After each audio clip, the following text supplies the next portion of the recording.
2026 బడ్జెట్లో మౌలిక సదుపాయాలకు ఎలాంటి కేటాయింపులుంటాయి? అందుబాటులోకి వచ్చే రోడ్లు, కొత్త ఎయిర్పోర్ట్లు ఎన్ని? ఈసారి అమృత్, వందే భారత్ రైళ్ల సంఖ్య భారీగా పెరిగేలా బడ్జెట్లో ప్రతిపాదనలు ఉండబోతున్నాయా? ఇక టూరిజంకు ఈ బడ్జెట్ మరింత ఊతనివ్వబోతుందా? ఇక ఇన్ఫ్రాస్ట్రక్చర్కు 10 నుంచి 15% అధిక కేటాయింపులు, పబ్లిక్ ప్రైవేట్ పార్ట్నర్షిప్ రిఫార్మర్స్, అలాగే క్యాపిటల్ ఎక్స్పెండిచర్ పెంపును ఈ బడ్జెట్లో అంచనా వేస్తున్నారా? గత బడ్జెట్లో ఇన్ఫ్రాకు డబుల్ డిజిట్ వృద్ధి ఉంది. మరి ఈ బడ్జెట్లోనూ అదే ట్రెండ్ కొనసాగే అవకాశం ఎంతవరకు ఉంది? Have a look.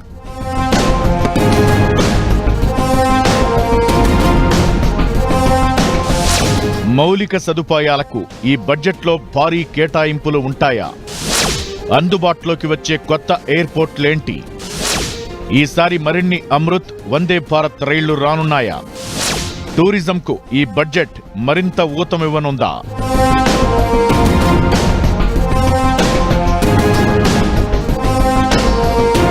2026 budget very special కానుందా? ఇదే ఆశతో ఎదురు చూస్తున్నాయి పారిశ్రామిక పర్యాటక రంగాలు. ఈసారి బడ్జెట్లో ఇన్ఫ్రాస్ట్రక్చర్, రోడ్లు, రైల్వేలు, పోర్ట్లు, ఎయిర్పోర్ట్లతో పాటు టూరిజం సెక్టార్కు కూడా భారీగా కేటాయింపులు ఉంటాయని అంచనా వేస్తున్నారు.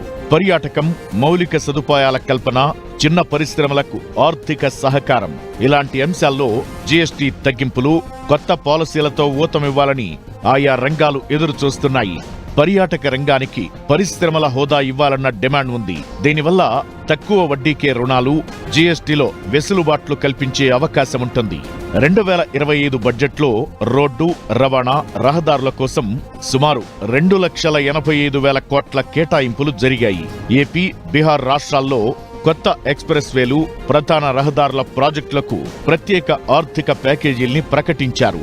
ఈసారి బడ్జెట్లో నేషనల్ హైవేల నిర్మాణం వేగవంతం చేసేందుకు పీఎం గతిశక్తి పథకం కింద మల్టీ మోడల్ కనెక్టివిటీని మెరుగుపరచడంపై దృష్టి సారించనున్నారు.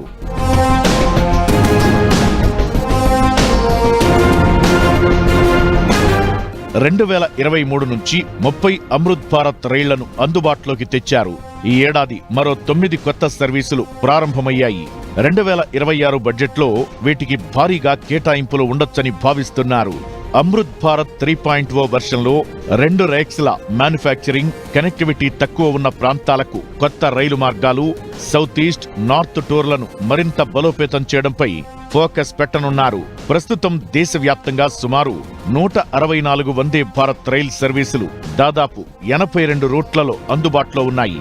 ఈ ఏడాదిలోనే Vande Bharat semi high speed rail ప్రారంభమైంది. 2030 నాటికి మొత్తం 800 వందే భారత్ రైళ్లను అందుబాటులోకి తేవాలని లక్ష్యంగా పెట్టుకుంది కేంద్రం. దీన్ని బట్టి ఈ ఏడాది బడ్జెట్ అలొకేషన్స్ లో ఈ రైళ్లకు భారీగానే ప్రాధాన్యత ఉండొచ్చన్న అంచనాలు ఉన్నాయి. దేశంలోని మొదటి బుల్లెట్ రైలు 2027 ఆగస్టు 15న ప్రారంభించాలన్నది కేంద్రం టార్గెట్. ముంబై నుంచి అహ్మదాబాద్ వరకు 508 కిలోమీటర్ల మార్గం 2028 నాటికి అందుబాటులోకి వస్తుందని అంచనా. గతేడాది నేషనల్ హైస్పీడ్ రైల్ కార్పొరేషన్ కు 21,000 కోట్లు కేటాయించారు.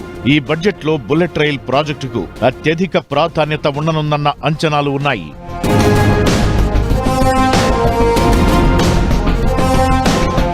2025 బడ్జెట్లో 10 ఏళ్లలో 120 కొత్త ఎయిర్పోర్టుల్ని నిర్మించాలన్న లక్ష్యం పెట్టుకున్నారు. కొండ ప్రాంతాలు, మారుమూల జిల్లాలు, ఈశాన్య రాష్ట్రాల్లో చిన్న విమానాశ్రయాలు, హెలిప్యాడ్ల నిర్మాణానికి ప్రాధాన్యత ఇస్తున్నామన్నారు. గతేడాది 2,400 కోట్లు పౌర విమానయాన శాఖకు కేటాయించారు. ఉడాన్ పథకం కింద మరో 540 కోట్ల రూపాయలు కేటాయించారు. ఈసారి మోడిఫైడ్ ఉడాన్ పథకాన్ని కేంద్రం ప్రకటించింది. దీని ద్వారా కేవలం విమానాశ్రయాలే కాకుండా సామాన్య ప్రజలకు తక్కువ అందుబాటు ధరల్లో విమాన ప్రయాణాలను తేవడం లక్ష్యంగా పెట్టుకుంది. దేశవ్యాప్తంగా మొత్తం 4 కోట్ల మందికి విమాన సేవలు అందుబాటులోకి తేవాలన్నది కేంద్రం టార్గెట్.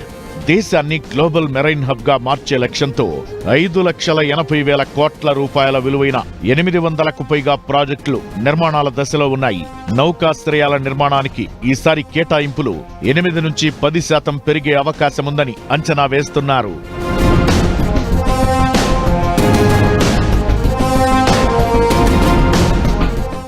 ఇక టూరిజం, ఇన్ఫ్రాస్ట్రక్చర్ పై కేంద్రం ఈసారి భారీగానే ఖర్చు చేయనున్నట్లు అంచనాలు ఉన్నాయి. పర్యాటకంగా విదేశాలకు వెళ్లే డెస్టినేషన్ టూరిజాన్ని తగ్గించి దేశవ్యాప్తంగా మొత్తం 50 ప్రపంచ స్థాయి పర్యాటక కేంద్రాలను అత్యున్నత ప్రమాణాలతో అందుబాటులోకి తీసుకురావాలన్నది కేంద్రం ఆలోచన. కాశీ, అయోధ్య తరహాలో బీహార్లోని గయా, నలంద, ఒడిశాలోని కోణార్క్ వంటి ప్రాంతాలను ఆధ్యాత్మిక పర్యాటక కేంద్రాలుగా తీర్చిదిద్దనున్నారు. పర్యాటక ప్రాంతాల్లో స్థానికులకు ఉద్యోగ ఉపాధి అవకాశాలు పెంచే చర్యలు, ఇందుకు సంబంధించిన చిన్న పరిశ్రమలు, ఉపాధి రంగాలకు తక్కువ వడ్డీతో రుణాల విషయంలోనూ కేంద్రం వెసులుబాట్లు ఇవ్వనున్నట్లు తెలుస్తోంది. హోటల్ రంగానికి ఇన్ఫ్రాస్ట్రక్చర్ హోదా, పర్యాటక రంగానికి పరిశ్రమల హోదాపై ఈ బడ్జెట్లో స్పష్టత రానున్నట్లు అంచనా వేస్తున్నారు.